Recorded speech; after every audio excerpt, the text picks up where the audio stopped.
Hello dear friends, welcome back to this video. इस video में हम देखने वाले हैं राजस्थान बोर्ड क्लास 11 केमिस्ट्री के मोस्ट इम्पोर्टेंट क्वेश्चंस को। अगर आप उन क्वेश्चंस को तैयार कर लेते हैं तो आपको एग्ज़ाम में 100% सफलता मिलेगी। तो आप इस वीडियो को एंड तक जरूर देखें। तो चलिए वीडियो शुरू करते हैं। तो हम सबसे पहले देखते हैं आपका अध्याय 1 है रसायन विज्ञान की कुछ मूल अवधारणाएं, इसके इम्पोर्टेंट टॉपिक्स को। तो सबसे पहला टॉपिक है आपके लिए सार्थक अंक। यह मोस्ट इम्पोर्टेंट टॉपिक है और एग्जाम में 1 या 2 नंबर का क्वेश्चन इससे बनता ही बनता है। इसके बाद आपका दूसरा है विमीय विश्लेषण। इस टॉपिक को भी आपको अच्छे से तैयार करना है। आपको 2-4 न्यूमेरिकल दे रखे हैं, उन न्यूमेरिकल्स को आपको देखना है। तीसरा है रासायनिक संयोजन के नियम। रासायनिक संयोजन के नियम में आपको सबसे पहले द्रव्यमान संरक्षण का नियम, स्थिर अनुपात का नियम और गुणित अनुपात का नियम, ये तीनों नियम देखने हैं। एग्जाम में क्वेश्चन बनता ही बनता है। अगला है ग्लूकोज अणु का आणविक द्रव्यमान। सबसे ज़्यादा ग्लूकोज अणु का आणविक द्रव्यमान पूछा जाता है, लेकिन अदर अणुओं का भी आणविक द्रव्यमान पूछा जा सकता है, तो आपको आणविक द्रव्यमान निकालना आना चाहिए। इसके बाद आपके मोल संकल्पना से भी क्वेश्चन बनते हैं, तो आप मोल कॉन्सेप्ट को अच्छे से तैयार कर लीजिएगा। इसके बाद है आपके स्टोइकियोमेट्री यानी कि रस समीकरण मिति, ये भी इम्पोर्टेंट है, इस पे भी न्यूमेरिकल आ जाते हैं कभी कभी।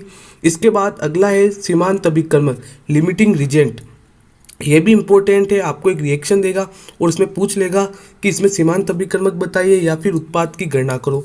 अगला है मोलरता, मोललता, तुल्यांकी भार, ये तीनों इम्पोर्टेंट है। न्यूमेरिकल्स आते हैं मोलरता और मोललता पर, तो इनको आपको अच्छे से करने हैं। इसके बाद अध्याय 2 है जो कि है परमाणु की संरचना। तो इसके अंदर आपको क्या क्या याद करना है? परमाणु संख्या या फिर परमाणु क्रमांक, द्रव्यमान संख्या, समस्थानिक एवं समभारिक, प्रकाश विद्युत प्रभाव, हाइड्रोजन परमाणु के लिए बोर मॉडल, हाइजेनबर्ग का अनिश्चितता का सिद्धांत, कक्षा और कक्षक में अंतर, नोडल तल, क्वांटम संख्याएं। मैं जो टॉपिक्स बता रहा हूँ उन टॉपिक्स को आपको पूरा का पूरा याद करना है, कोई भी चीज़ नहीं छोड़नी है। आपको SPD कक्षकों के आपको आकृतियाँ आनी चाहिए। अवबाऊ नियम, L+L नियम, पाउली का अपवर्जन नियम, हुंड का अधिकतम बहुलता का नियम, द्रव्य का द्वैत व्यवहार और CR/CU का इलेक्ट्रॉनिक विन्यास, ये इंपॉर्टेंट टॉपिक्स है अध्याय 2 के।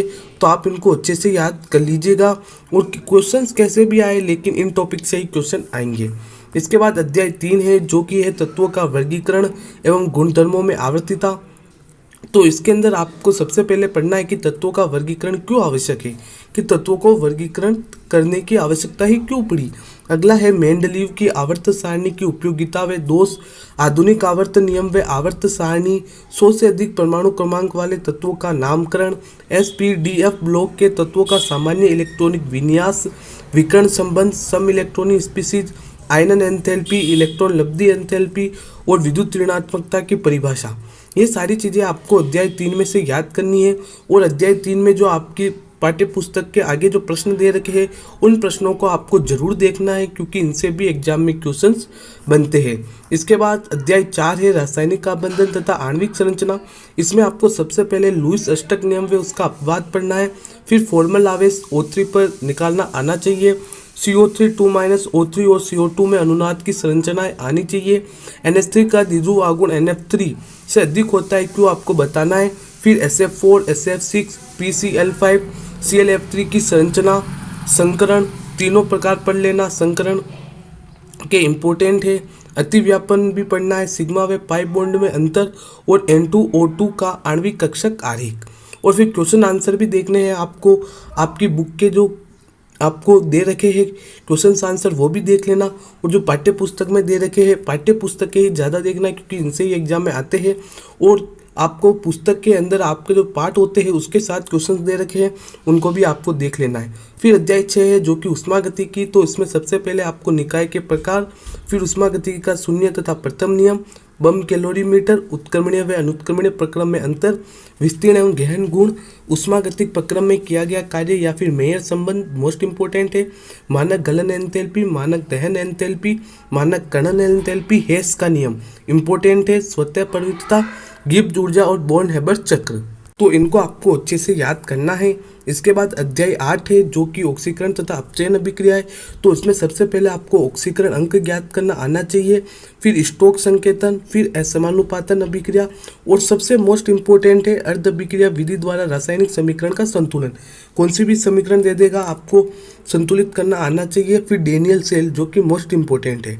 इसके बाद अध्याय 10 है एस ब्लॉक तत्व। इसमें से आपको क्या क्या देखना है, ज्वाला परीक्षण, द्रव अमोनिया से क्रिया, लिथियम मैग्नीशियम में विकर्ण संबंध, बिना बुझा चूना, POP plaster of Paris, BeCl2 की संरचना आनी चाहिए आपको, सीमेंट, धावन सोडा और बेकिंग सोडा आपको आने चाहिए। और एस ब्लॉक के भी आपको क्वेश्चन आंसर देखने हैं जो आपको पाठ्य पुस्तक के अंदर दे रखे हैं, ठीक है। फिर अध्याय 11 है प्री ब्लॉक तत्व। तो इसके अंदर आपको LCl3 की संरचना, बोरेक्स संरचना भी देख लेना, आर्थोबोरिक अम्ल या बोरिक अम्ल इसकी भी संरचना देख लेना, डाइबोरेन का पूरा वर्णन और संरचना देख लेना, कार्बन के अपर रूप होते हैं हीरा, ग्रेफाइट, फुलरीन देख लेना, CO2 की संरचना, सिलिकॉन डाइऑक्साइड, सिलिकॉन, सिलिकेट और जियोलाइट। तो इनको आपको अच्छे से कंठस्थ करना है। अगला अध्याय 13 है जो कि हाइड्रोकार्बन। मैं इस चैप्टर में से आपको कुछ भी ऐसा नहीं बताऊंगा इम्पोर्टेंट क्या है नहीं है, क्योंकि ये चैप्टर आपके लिए पूरा का पूरा इम्पोर्टेंट है। लेकिन कुछ इम्पोर्टेंट चीज़ें मैं आपको जो बता रहा हूँ आप उनको ध्यान से सुन सकते हैं। तो आपको सबसे पहले मेथेन CH4 की संरचना देखनी है। इसके बाद एथेन की भी आपको संरचना देख लेनी है। इसके बाद आपको देखना है वुड्स अभिक्रिया, मोस्ट इंपॉर्टेंट है, अच्छे से देखना। और कोल्बे विद्युत अपघटन ये भी मोस्ट इंपॉर्टेंट है। और एल्केन की रासायनिक अभिक्रिया में आपको सबसे पहली अभिक्रिया है प्रतिस्थापन अभिक्रिया, हेलोजनीकरण। ये पूरा का पूरा ही आपको क्या करना है, अच्छे से देख लेना है। फिर आपको एल्केन में समावयवीकरण भी देखना है और एरोमेटिकरण, इन दोनों को आपको अच्छे से देखना है। तो ये सारे इंपॉर्टेंट बता रहा हूँ। और फिर आप संरूपण देख लेना, पूरा का पूरा संरूपण देखना है, क्योंकि संरूपण से एग्जाम में क्वेश्चन बनता ही बनता है। तो एथेन में संरूपण भी इम्पोर्टेंट है, इसको भी आपको अच्छे से याद करना है।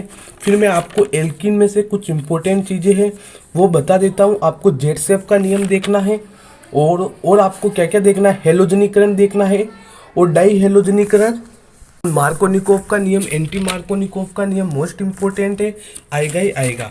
मैं जो बता रहा हूँ याद कर लेना। फिर ओजोनी अपघटन मोस्ट इंपॉर्टेंट है इसके अंदर, और ज्यामिति समावयविता, ये सारी इंपॉर्टेंट चीज़ें थी एल्कीन की। अब मैं आपको एल्काइन से बताता हूँ। एल्काइन में भी आपको हेलोजनीकरण अच्छे से देख लेना है। और इसके बाद आपको चक्रीय बहुलीकरण देखना है कि जब 873 केल्विन ताप पर रक्त तृप्त लोहे नलिका में एथाइन प्रवाहित करते हैं तो बेंजीन बनती है। और फिर आपको जो देखना है वो है हक्कल नियम। हक्कल नियम मोस्ट इंपॉर्टेंट है। फिर आपको देखना है बेंजीन की आणविक कक्षक संरचना और बेंजीन में अनुनाद। फिर आपको देखना है बेंजीन के निर्माण की विधियाँ, तीनों देख लेना इंपॉर्टेंट है। और फिर आपको नाइट्रीकरण देखना है, बेंजीन के अंदर नाइट्रीकरण किस तरीके से होता है। और इसके बाद आपको देखना है फ्रीडेनक्रॉफ्ट अभिक्रिया। और फिर आपको देखना है क्लोरीनीकरण, ये तो मोस्ट इंपॉर्टेंट है। और आपको देखना है प्रतिस्थापी समूह ऑर्थोपेरा मेटा, ये देखना है। और भूकेंद्रीय हाइड्रोकार्बन। तो ये कुछ इंपॉर्टेंट चीज़ें थी अध्याय 13 की। फिर अध्याय 14 है पर्यावरणीय रसायन। इसके अंदर आपको कार्बन मोनोऑक्साइड के दुष्प्रभाव, भूमंडलीय तापन, हरितगृह प्रभाव, अम्ल वर्षा, ओजोन परत का विरचन एवं विघटन, ओजोन छिद्र, BOD, हरित रसायन और धूमकोरा, ये सारी चीज़ें आपको अच्छे से देख लेनी है। और मैं कह सकता हूँ कि आपके आधे से ज़्यादा या फिर 90% पेपर तो मैंने जो बताया उससे ही बनने वाला है। तो आपको ये वीडियो कैसी लगी कमेंट बॉक्स में अपना फीडबैक जरूर दें। और अगर ये वीडियो पसंद आई है तो इस वीडियो को लाइक करने के साथ ही चैनल को सब्सक्राइब करें और बेल आइकन को भी प्रेस करें।